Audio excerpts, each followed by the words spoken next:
Ethan Turner sat at his usual corner table, a cup of coffee slowly getting cold next to his phone.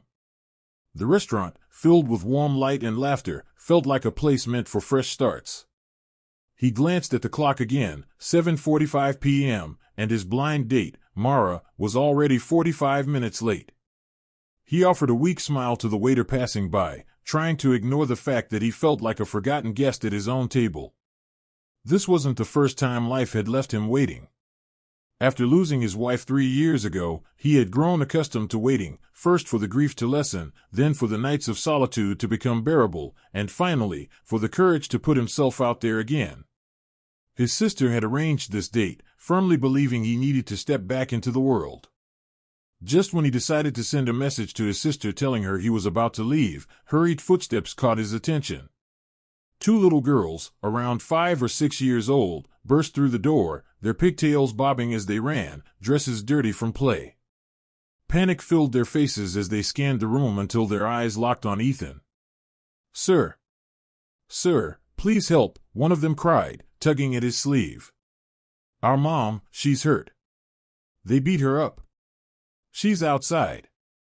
Ethan felt rooted to the spot, the world around him frozen for a heartbeat. Without a second thought, he dashed after the girls into the dark parking lot. There, beneath the flickering light of a street lamp, he saw a woman crumpled beside a car. Her clothing was torn, a streak of blood marking her cheek, and one shoe was missing. She was breathing but barely. The twins knelt next to her, tears streaming down their faces. Ethan crouched down, hands shaking as he checked her pulse, faint, yet steady.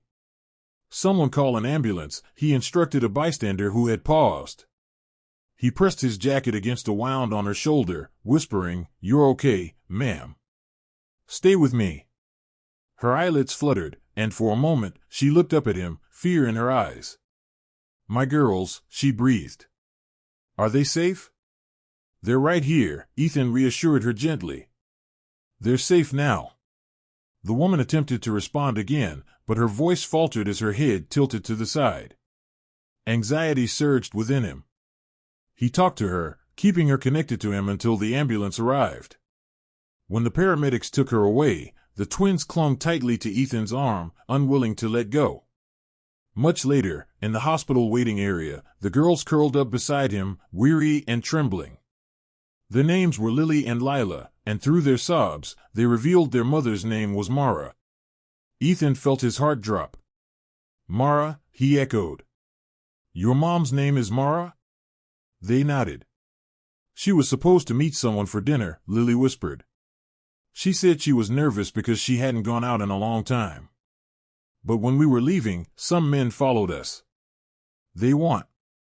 She told us to run." The weight of the situation settled heavily on Ethan's chest.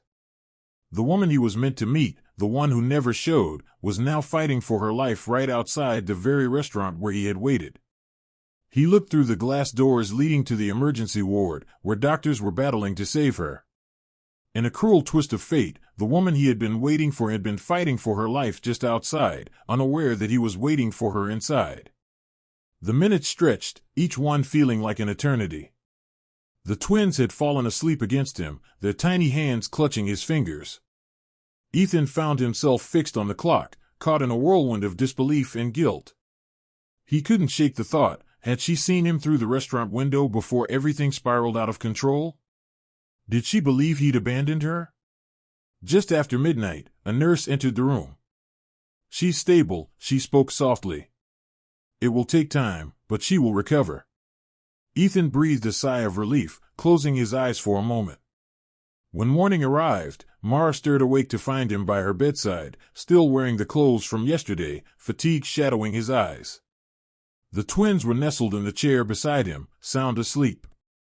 "You stayed," she uttered, her voice barely more than a whisper. He grinned.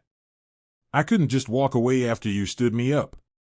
A soft laugh, despite her injuries, slipped from her lips. "You're Ethan," she murmured. "I recognized your picture when I saw you outside." He nodded. "And you're even braver than your sister described." For a quiet moment, they simply gazed at one another. An unspoken bond formed between them, shared pain, loneliness, and the weight of protecting those we love, even at great cost. Ethan returned daily over the ensuing days. He brought coloring books for the twins, coffee for Mara, and offered companionship in moments when words failed her. She shared her journey of raising the girls alone, the fear that had lingered since her husband's tragic passing in an accident 2 years prior.